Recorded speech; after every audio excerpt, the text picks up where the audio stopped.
Welcome to Moll's Deep Podcast, where I talk about deep things and other stuff. Lots of stuff.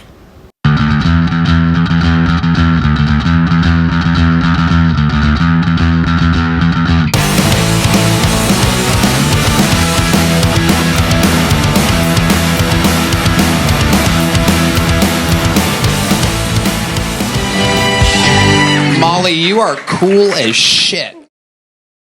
I've given up on trying to do like a background or like set everything up. Like I'm just not giving up. I'm literally like, I'm still waiting till moving day and I'm just like, half my stuff's packed. Anyway, this is what you're getting for now. But it's gonna get way better. It's gonna be huge. It's gonna be like, you're like, wow, gee, I'm glad I stuck it out through all her crappy content where she just had her face in the camera and I stuck it out, and I'm a big Moll's Deep podcast fan and I'm still there, and when it just beautiful background and the lighting's perfect and you're like, whoa, wow, yeah. Now it's time for Moll's Deep Fake Quotes. Moll's Deep Fake Quotes. The secret to jiu-jitsu is, if you're having trouble passing guard, pee a little. They'll let go. Joe Rogan.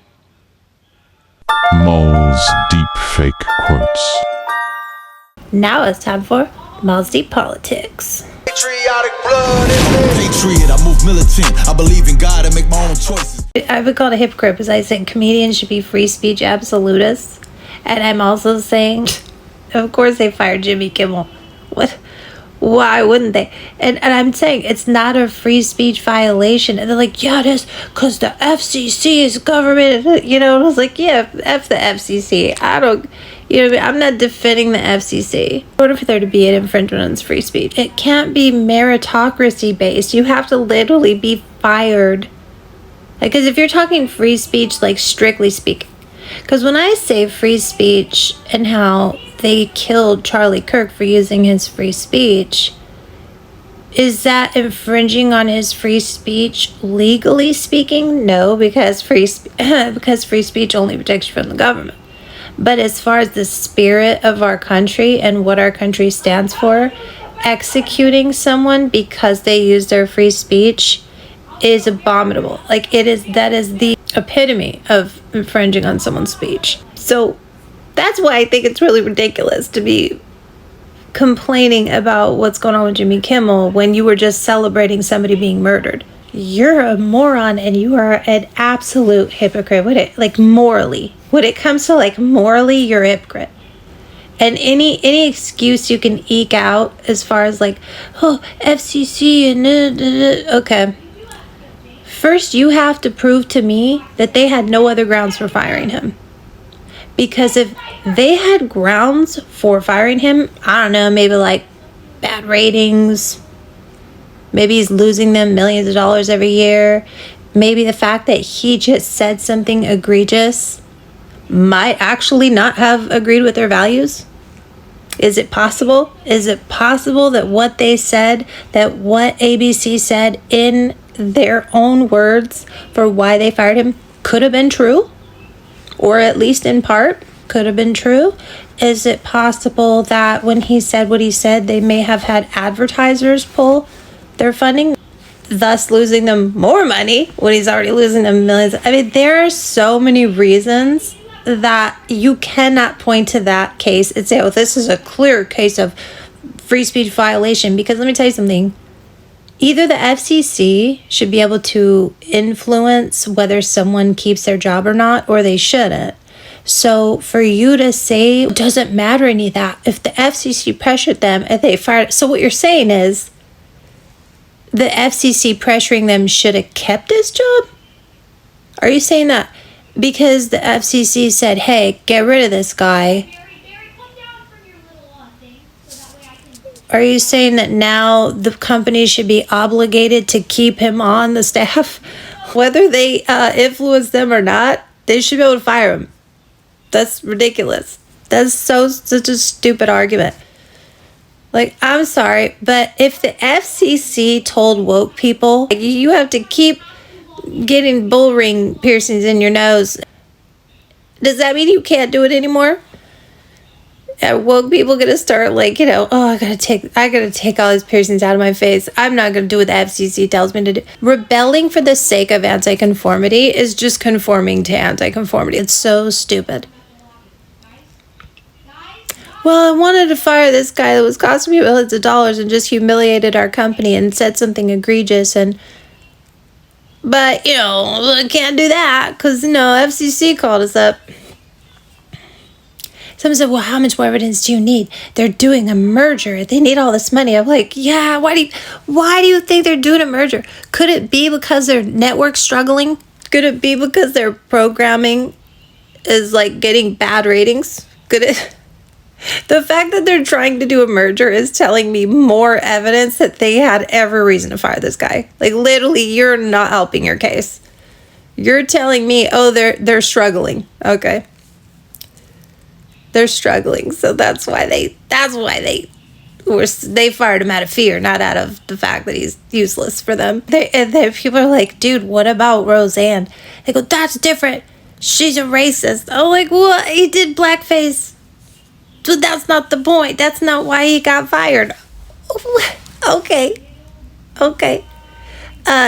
So what you're telling me is it's worse to say something like do a racist joke than it is to mock and chastise the grieving loved ones of a man who just had his throat blown out in front of his wife and kids.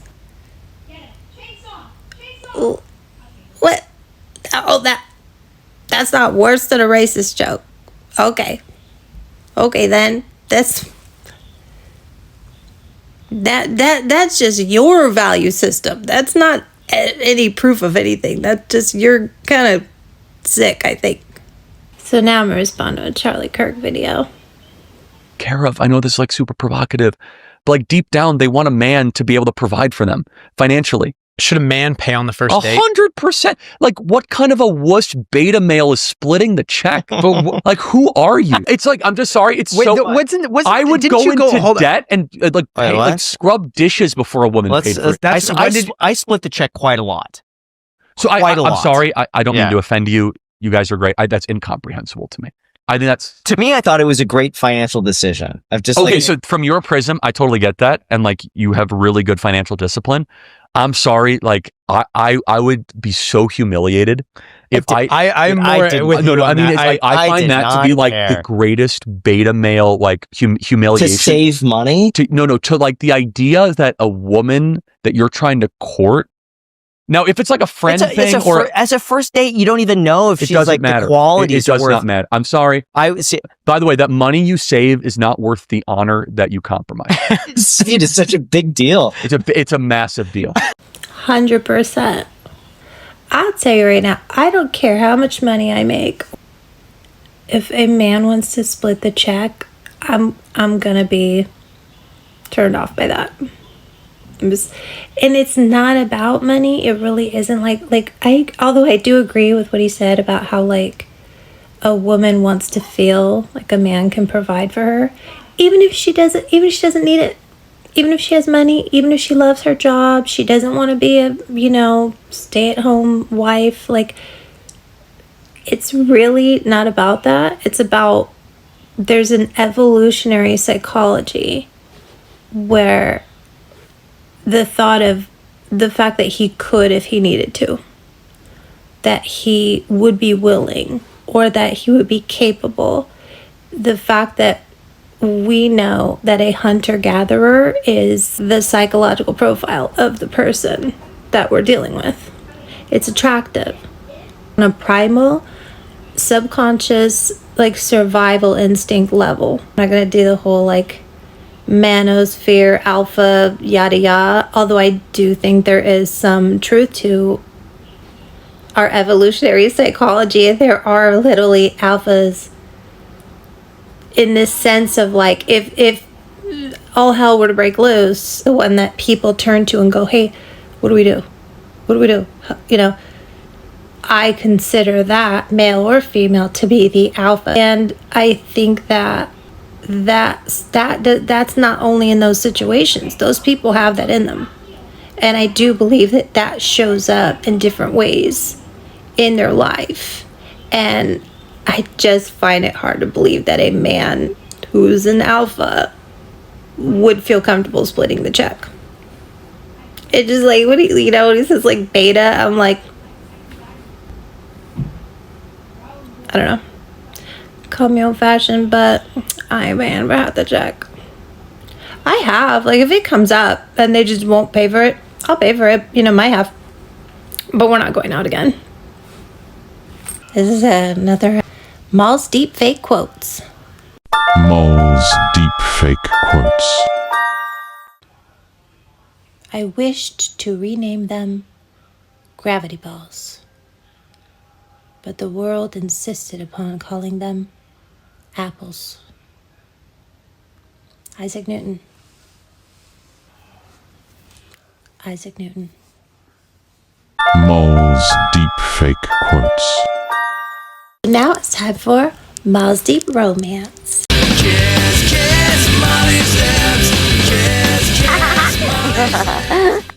And guess what? I got a special treat for you guys. Got a special treat. I'm not even going to do it. I'm going to let this one speak for himself. Because guess what?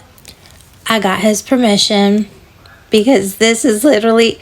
This is how cool this dude is. Don't make fun of him. Don't you dare make fun of him. I'm not making fun of him. We weren't a match, but like, somebody's out there for this guy. Like, you need to find him if you're the one, because you gotta check this out, man. In fact, I'm letting him close the show. I'm gonna let him take it from here. Moll's deep romance, featuring this guy. Let me teach you how to smoke the meats. It's a delicate art, but it's an art no less. So we could smoke meats in the sunset. Sounds kind of fun, I guess.